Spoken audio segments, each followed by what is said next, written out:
Okay, well, we're getting to my favorite part of the day. This is the part where you give us feedback. I want to tell you that we had a trade ally workshop, I think, back in September.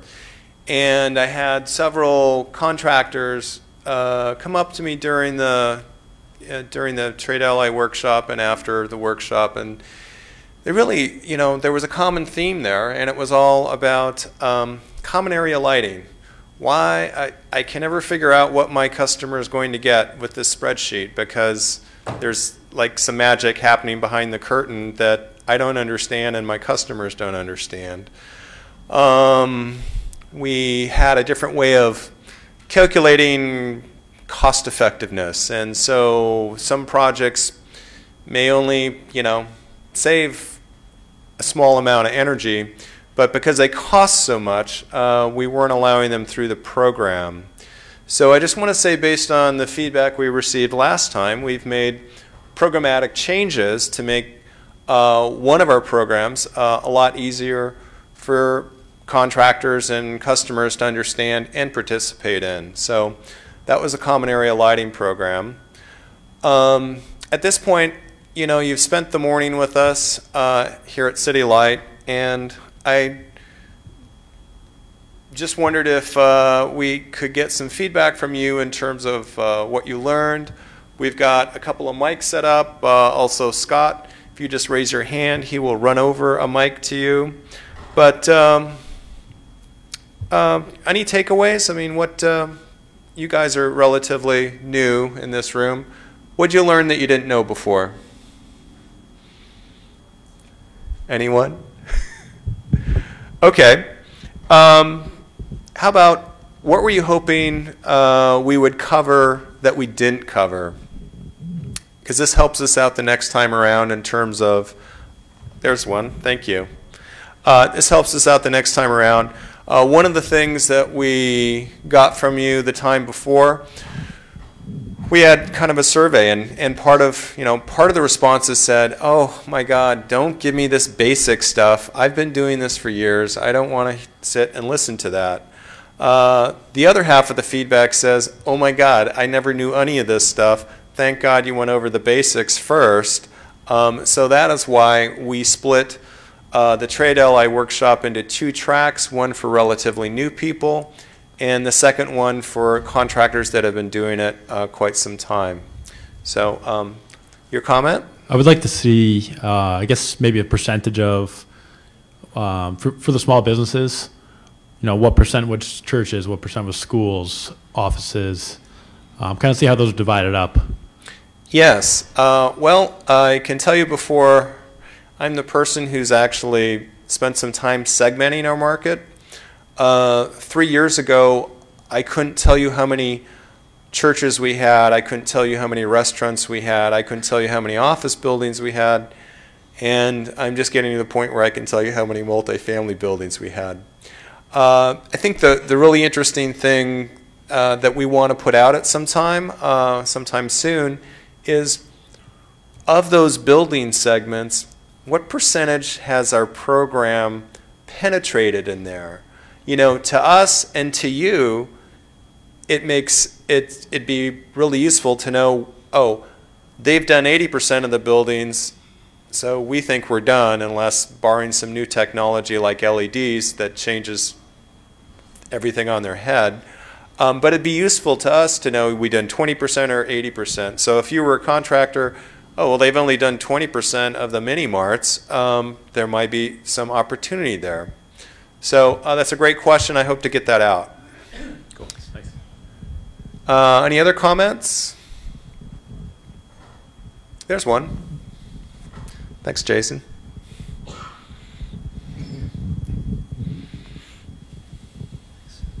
Don't think me just yet.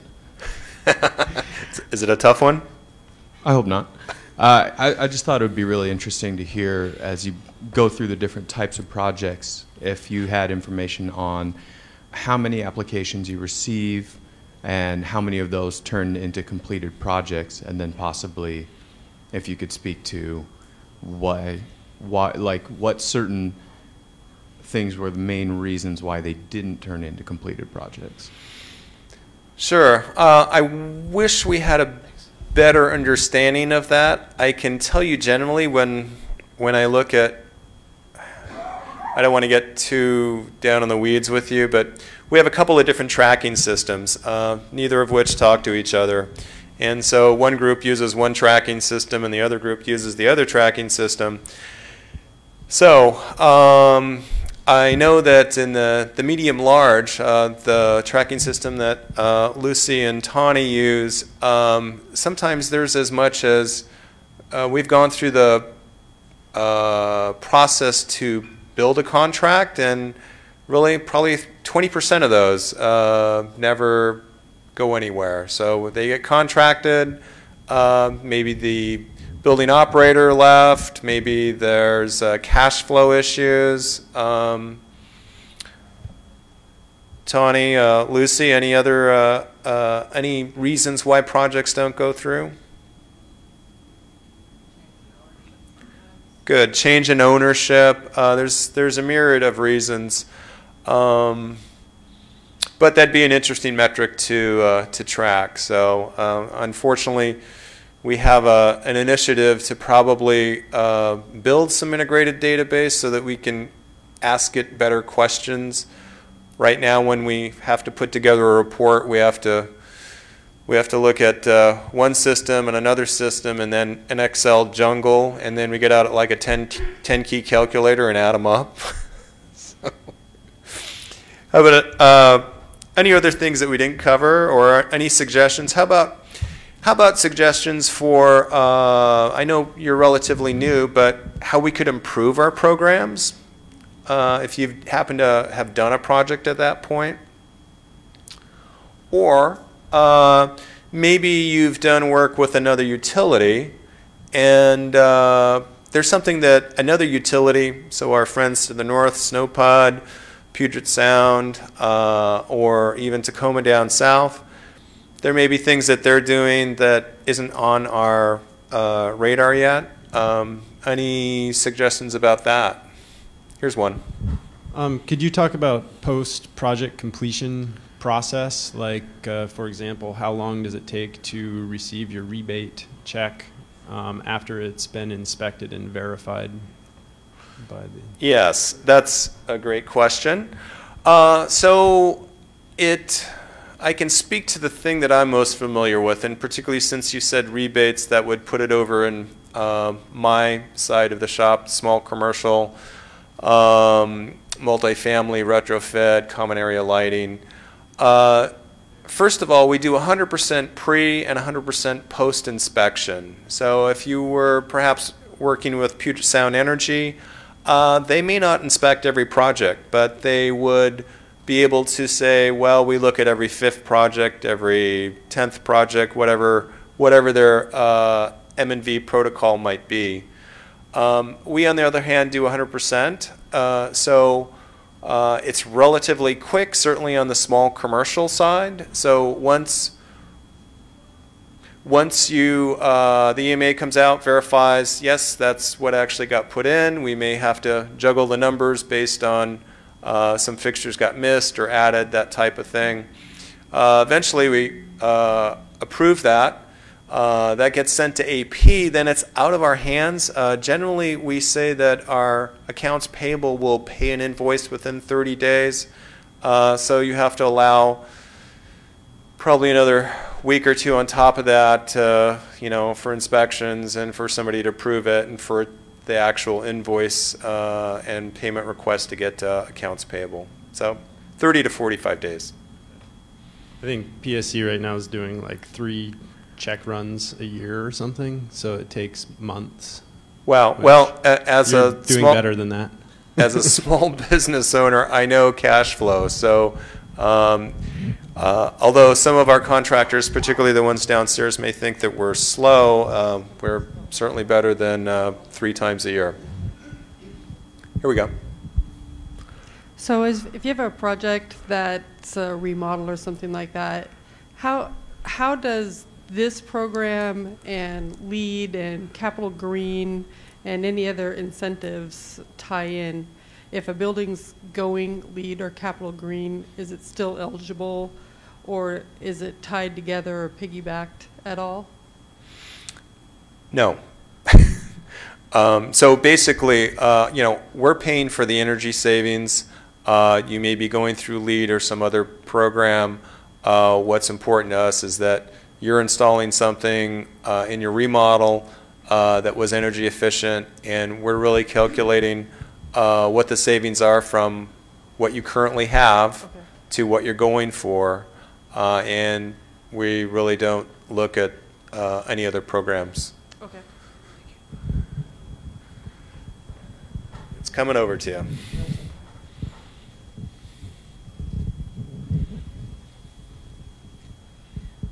Did I understand correctly that there's a 3-year period from a date of approval of project to completion of project for?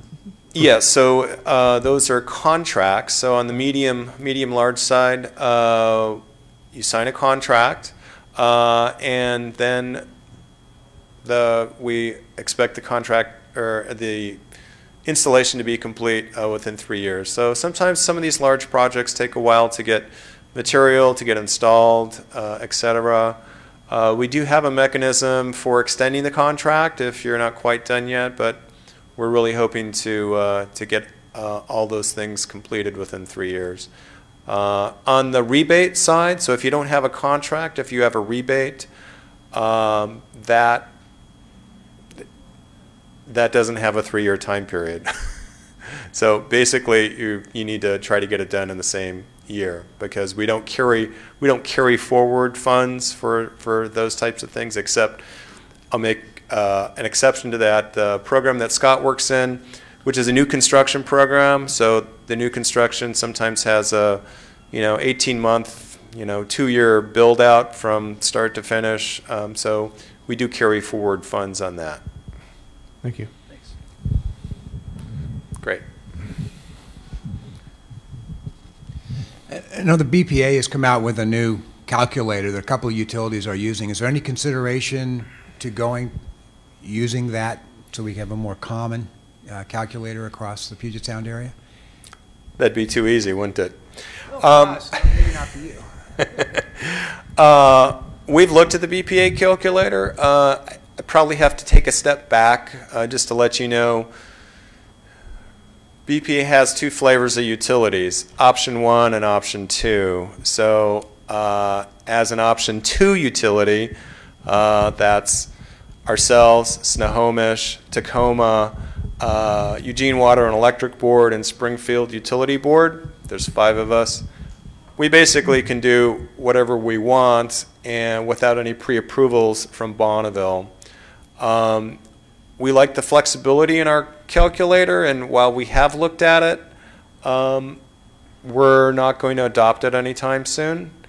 But we do acknowledge that we're trying to make things more compact. So common area lighting and the new medium and large spreadsheet is the same spreadsheet. And so you just choose a different box at the beginning and you're still in the same place. So our goal going forward is to actually now take the Smart Business spreadsheet, which is a standalone spreadsheet, and incorporate it into one spreadsheet. So in times past, you had 4 or 5 different spreadsheets that you were dealing with. Well, soon you'll have one spreadsheet, and depending upon what you do at the start page, you'll get to the spreadsheet you need without juggling a whole bunch of spreadsheets. Phoebe Warren, who you may have seen sitting out at the table there, she is continually on her laptop. She is our spreadsheet guru, and her job has been to wrangle all these programs that had their own spreadsheet that they liked, make it look and feel the same, give it kind of a common look and feel, and eventually we'll get to one spreadsheet which will handle the majority, certainly the majority of all our lighting programs. It's a great question. At this point, I'm going to ask Kristin to step up. And Kristin's in our marketing group. Now, first of all, her group has been fantastic about putting this entire event together. I really want to thank her for that. But she spends a lot of time in the marketing group putting together a whole bunch of collateral. And we've got some questions for you. Why don't you step on over here? You know, a lot of this stuff is designed to help you as customers and contractors. So the questions, the questions we have is how can we help you better? And this is where we're looking for a little feedback from you. So, I'll let Kristin ask a couple of questions. I need to check my time here, and I'll be right back. Thank you.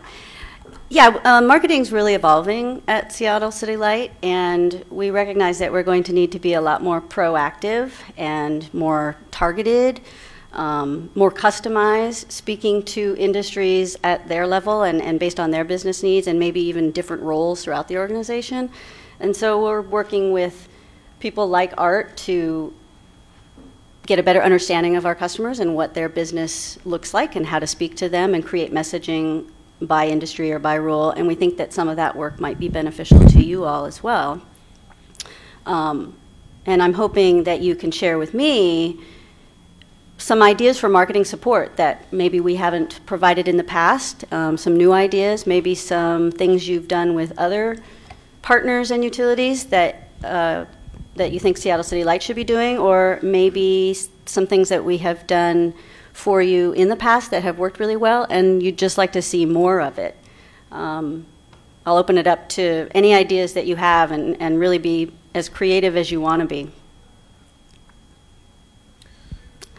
So what about, for instance, other utilities around us? We've got Snohomish, Puget. They have fairly active trade ally networks. We don't have a trade ally network per se. We're trying to run in that direction again. So what about materials that the other utilities have that you would like to see us offer you guys?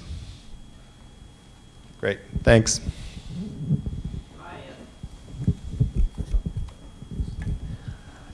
Some of the things that we're running into is to convince the business person to change over to LEDs. And a lot of them, none of the places we go to are the same. So I was wondering if there's a way to put a sort of a rule of thumb chart together, or a chart where if you've got 50 lights at these type of places, this is what it's going to save you. If you have 35 lights, if you have 100 lights, this is what's going to save you. It'd be very helpful, because then immediately we'd be able to explain to the business person that this is what you're actually going to save just by looking at what you have out. That'd be very helpful. That's excellent. Thank you for that recommendation.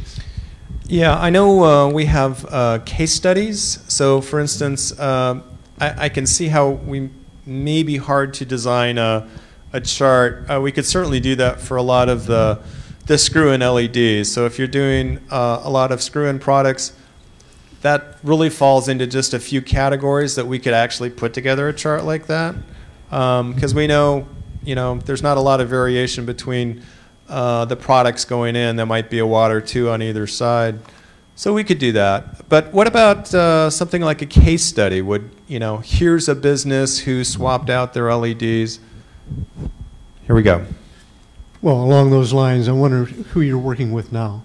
Are you working like YPO or the chamber? Are you going in and presenting case studies at the 50,000 foot level of here's some examples of businesses that may be familiar to some of the members that have achieved savings and rebates, just to create a general awareness at the exec level? Did Chuck give you any money to ask that question? Not yet. So Chuck, who was up here presenting earlier, just was at the chamber on Thursday, I think, or Wednesday. They had a chamber meeting. We had a booth. It's a business event, and we had a ton of people there. So that's exactly some of the outreach that we've done is kind of boots on the ground. Here we are. That's kind of one of the reasons we have this, as well as one, to communicate with our trade allies, get feedback from you guys, because, you know, in the end, we're really in partnership. We can't do what we do without all of you. And so that's why we're interested in, you know, we've got the resources, we've got a graphics department, we have a marketing department that can really design whatever collateral you think is of use to you in selling these projects. And there may be some other creative ways we can do it. I'm going to put I see a solar contractor in the audience, and it's really great. I'm glad you guys are here.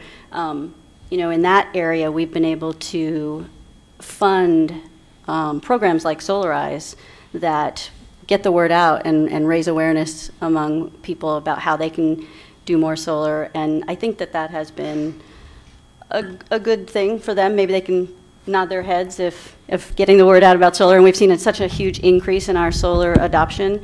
So maybe there are some events that we could be working on with the greater contractor community to raise awareness on these technologies and invite customers, the end users, to those. Would that be of benefit to anyone? One over here. I think more case studies definitely make projects more relatable and attractive to customers, as opposed to just saying, oh, I could save you this much. Somebody sees a project that was done similar to their business, whatever it is, you know, a hospital, school, a restaurant, and say, oh, okay, I'm familiar with that place, and they did this. Oh, cool, I could do something similar and save this amount as well. I recall looking at the Seattle City Light website. I think I had Wallingford Dry Cleaners. It was a small project. Yes, Mr. Kim. Yeah, but you know, projects at different levels, small, medium, large, definitely maybe a variety of different projects in each would draw some more attention. What about, we have the ability to actually co-brand. So would you co-brand? You know, you could throw your logo next to our logo. Would that be of interest to you? Yeah, that's a great idea, for sure. Great. Oh, there's another. Thank you. Yeah, you might want to put Wait. something on YouTube. YouTube. Case studies on YouTube, is that what you're thinking? Yeah, more visual and audio type of information. So how do you think you'd use that? Do you think you would send a potential customer a link? Yeah, and for sure. Yeah, that's great. So here's a before. Here's a shot of a contractor doing the install, and then the final installation, along with, hey, I didn't know what colors were in here until we did the energy retrofit, or something like that. For sure. It's so much easier to just kind of watch something and instead of reading it. That's a great idea. Thank you. Great idea. And be thinking too about market research. We're doing quite a bit of market research, and we want to expand that into our commercial space. So maybe there are some things that we could be talking to you about, the type of trends and industry information you'd like us to gather for you. You, right where I was headed, it would be nice to have some information on, say, the EUI for certain building types, and I understand that you don't have a lot of that information. Oh, we have yet. it. Okay, great. So that helps target what are the most, you know, some of that information helps us target more effectively. First point. Second point is, it's certainly been our feeling that the case studies are great for our rookies, but once folks get experience, they just don't use them. Okay. We make them available, but they just don't use them anymore. Of any kind, or would you need a different kind of material? I will say at this time they really don't use much of anything. Once they've been at it, a good person's been at it 9 months, they just stop using them. That's good to know. I was wondering if you would have co-op funding available for the trade allies, especially when they like to reach out to the underserved and hard to reach communities. Well, I'm going to let Kristin handle that one. I think the answer is I don't know. I'd like to go back and explore all of these ideas and build a better program to support you. I'd like to think that anything is possible. if we structure it correctly and it's benefiting our customers and our end users, and we're getting the goals and results that, meeting the goals and getting the results that we're all targeting. All right. So did, one more question. Did you have a question over there?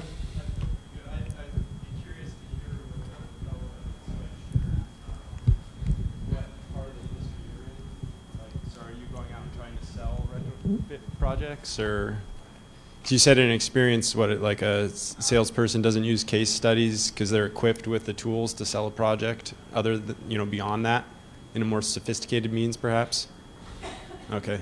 I can cut myself short, but on the topic of case studies, I thought a follow-up might be interesting as well, like to see how satisfied the customer was, yeah, 1, 2, 3 years after the project. And we often talk about that, but we haven't really made some effort to do that. That would be great, because a lot of people think, I've heard, oh, I did that energy retrofit and I really didn't see any savings. Well, they didn't realize that they actually changed their schedule, put on more hours, etc. So they actually did, but it was lost in the noise. So we're out of time. All the other groups are going to be back in here, so I want to thank you for all those comments. I'm going to be here after this breaks up, so if you still didn't get a chance to give me your idea, I'll be here, and thanks so much.